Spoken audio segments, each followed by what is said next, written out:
नमस्ते दोस्तों, कैसे हैं आप सब।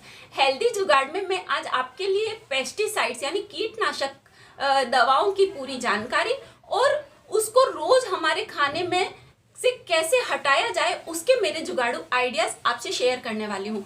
तो दोस्तों, शुरू से लेके आखिर तक मेरे साथ बने रहिए ताकि आप मेरे उन जुगाड़ू आइडियाज को फॉलो करके रोज अपने खाने में से उस पेस्टिसाइड्स के प्रभाव को कम कर सके और एक हेल्दी और फ्रेश फ्रूट्स और वेजिटेबल्स को कंज्यूम करके एक अच्छी स्वस्थ लाइफ जी सके। तो चलिए बात करेंगे कि जैसे जैसे देखिए जनसंख्या बढ़ती जा रही है तो फूड डिमांड भी बढ़ती जा रही है।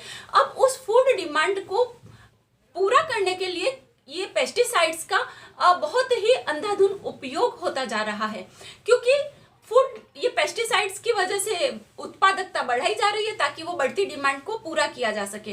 अब इस हमारे देश में क्या हो रहा है कि जो पेस्टिसाइड्स को लेके जो नियम और कानून बने हुए वो इतने कमजोर है कि उसका खामियाजा ना हमारे जो किसान मित्र है वो भुगत रहे हैं, जो हम उपभोग कर रहे हैं फल फ्रूट्स को वो भुगत रहे हैं, और हमारे पूरे पर्यावरण पे, और ना सिर्फ पशु पक्षी बल्कि जो एक्वेटिक एनिमल्स हैं उन पे भी इस सब का बहुत बुरा असर हो रहा है। चलिए दोस्तों, अब मैं बात करूंगी वो 3 केमिकल एजेंट्स की जिसका इस्तेमाल हमारे फ्रूट्स और वेजिटेबल्स पे बहुतायत किया जाता है। सबसे पहले वैक्स या डीपीए।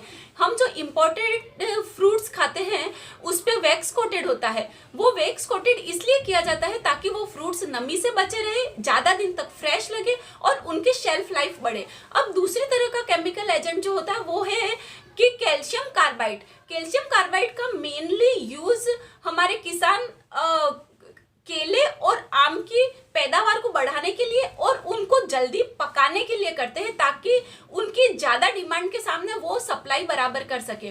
आपको यहाँ बताऊंगी कि जो इंडस्ट्रियल कार्बाइड होता है ना उसके अंदर लेड और आर्सेनिक जैसे हैवी मेटल भी पाए जाते हैं।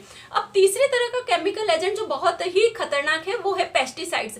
कुछ पेस्टिसाइड्स को पेड़ की जड़ों में डायरेक्ट डाला जाता है जिसका प्रभाव पूरे पेड़ पे यानी उसके तने पे, उसकी शाखाओं पे, पत्तों पे और फ्रूट्स पे मतलब विद इन अ वीक वो उसका प्रभाव दिखता है। और कुछ पेस्टिसाइड्स को स्प्रे किया जाता है।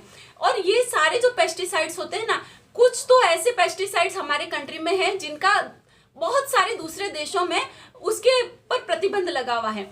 अब ये सब पेस्टिसाइड्स हमारे को अनेक बीमारी और यहाँ तक कि हमको हमारे लिए ये एक मौत का सबब बन जाता है।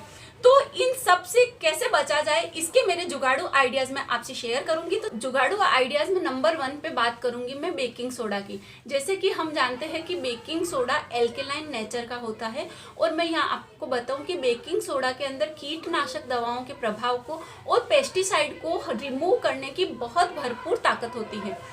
इसके अलावा जो 2 मेन पेस्टिसाइड के फॉर्म हैं जिसमें एक है थाईबेंडाजोल और दूसरा है फॉस्फेट, उसको ये बेकिंग सोडा बहुत अच्छे से रिमूव करता है। तो बेकिंग सोडा को यूज लेने की मेरी ट्रिक्स और टिप्स मैं आपसे शेयर करूंगी कि 1 टीस्पून बेकिंग सोडा को हमको 1 या 1.5 लीटर पानी के अंदर डिजोल्व करके उसके अंदर हमको जो वेजिटेबल्स और फ्रूट्स यूज लेने हैं उसको एटलीस्ट 15 से 20 मिनट सोक करके रखना है और उसको फिर पानी से निकाल के तुरंत हमको नल के नीचे रनिंग वाटर से वॉश कर देना है। अब दूसरा जो मेरा आइडिया है वो है कि कुछ डेलिकेट टाइप के फ्रूट्स और वेजिटेबल्स होती है जैसे स्ट्रॉबेरीज और मलबेरीज होता है, तो उनको हम इस तरह से इतनी देर सॉक करके नहीं रख सकते क्योंकि उनकी वो जो छिलका होता है ना वो रिमूव होने लग जाएगा। तो उसके लिए हम एक बहुत ही अच्छा ऑर्गेनिक स्प्रे घर पे बना रहे हैं जिसमें हमको 1 टेबल स्पून लेमन जूस, उसके साथ में 2 टेबल स्पून व्हाइट विनेगर और उसको हमको 1 कप उबले हुए पानी को ठंडा करके फिर उसमें मिक्स करना है और सिर्फ कांच की बोतल में उसको भर के फिर जब हमको स्ट्रॉबेरीज यूज लेनी है तो उससे कुछ 2-3 मिनट पहले उस पर वो स्प्रिंकल करके और कुछ सेकंड रहने देंगे और फिर उसको धो के उसको कंज्यूम करना है। इसके अलावा अगर मैं बात करूं कि मशरूम को कैसे हम पेस्टिसाइड फ्री कर सकते हैं, तो मशरूम के ऊपर गीला कपड़ा रख के और उसके ऊपर ये स्प्रिंकल करना है हमको और उसके बाद दूसरा साफ गीला कपड़ा लेके मशरूम के ऊपर रख के और कुछ देर रहने देंगे, फिर हम उन मशरूम को यूज लेंगे। ये हमारे काफी हद तक मशरूम के पेस्टिसाइड्स को रिमूव करने में हम सफल हो पाएंगे।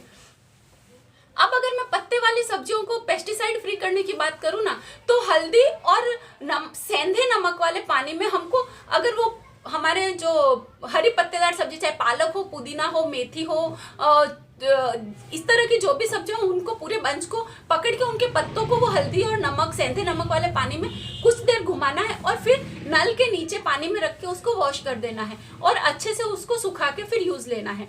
तो काफी हद तक पत्ते वाली सब्जियों से हम इस आइडिया से हमारे पेस्टिसाइड हटा सकते हैं। अब दूसरा इसमें बात करूं कि कुछ पत्ते वाली सब्जियों को हम ब्लांच करके भी पेस्टिसाइड फ्री कर सकते हैं, कि उबलते पानी में कुछ सेकंड के लिए हरे पत्ते वाली सब्जी को डालें और तुरंत निकाल के एकदम चिल्ड वाटर में उसको शिफ्ट कर दें और फिर उसको निकाल के अच्छे से साफ पानी से धो के और उसको यूज ले लें। इससे भी काफी हद तक सब्जियों, ग्रीन पत्ते वाली सब्जियों के पेस्टिसाइड्स रिमूव हो जाएंगे। आगे बात करूं कि अगर हमको दूध में से पेस्टिसाइड हटाना है, तो अगर हमारी दूध को उबलते गैस बंद करने की आदत है, तो ये आदत को हमको बदलना होगा। हमको दूध को एटलीस्ट 4 से 5 मिनट तक उबलते देना है, फिर उसके बाद हमको गैस को बंद करना है, ताकि वो दूध के उबलने के साथ जो इवोपरेशन होता है ना, उससे काफी हद तक उसमें से वो पेस्टिसाइड रिमूव हो सकते हैं। अब इसके अलावा सिंपल बात करूं तो 90% पानी में 10% विनेगर डाल के भी हम इस तरह से सब्जियों को 15-20 मिनट के लिए सोक करके फिर नल के नीचे रनिंग वाटर से वॉश करके भी पेस्टिसाइड फ्री कर सकते हैं। अब आगे एक बहुत ही इंपॉर्टेंट जानकारी ये है कि general of agriculture and food chemistry के एक रिपोर्ट के अनुसार कि अगर हम बिना ढके सब्जियों को पकाते हैं ना, तो वो उसकी स्टीम के साथ भी बहुत सारा पेस्टिसाइड सब्जी में से बाहर निकल जाता है। तो दोस्तों, ये आज की जानकारी मुझे पक्का यकीन है कि आपके लिए बहुत ही बेनिफिशियल रहेगी, ताकि आप एक टेंशन फ्री होके पेस्टिसाइड फ्री करके फ्रूट्स और वेजिटेबल्स को कंज्यूम कर सकें और एक हेल्दी और सेफ लाइफ को जी सकें। तो इसी तरह मेरे साथ हेल्दी जुगाड़ में हम सफर बने रहिए और अनेकों अनेक जानकारियों को अपनी लाइफ में शामिल करके एक मस्त और स्वस्थ लाइफ जीते रहिए। ऐसी ही दूसरी जानकारी के साथ मैं फिर मिलूंगी। Bye bye.